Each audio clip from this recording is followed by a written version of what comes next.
جی دوستو، آپ اس وقت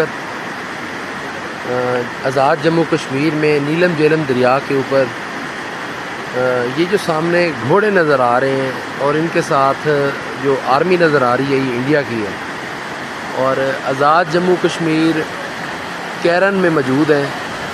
اڑن کیل کی طرف ہمارا اگلا سفر ہوگا۔ ہماری جو اگلی منزل ہے وہ اڑن کیل ہے۔ ابھی ناشتہ کرنے کے بعد ہم اڑن کیل کی طرف نکل جائیں گے۔ یہ خوبصورت منظر، یہ پرکش نظارے، یہ اللہ پاک کی وحدانیت بیان کر رہے ہیں۔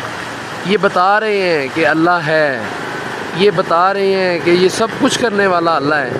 اتنے خوبصورت پہاڑ، اتنا خوبصورت پانی، اتنے خوبصورت یہاں کے لوگ، الحمدللہ دیکھنے کے بعد یقین ہو گیا ہے کہ سب کچھ کرنے والی ذات اللہ پاک کی ہے۔ تو ماشاءاللہ آپ ادھر آئیں۔ اب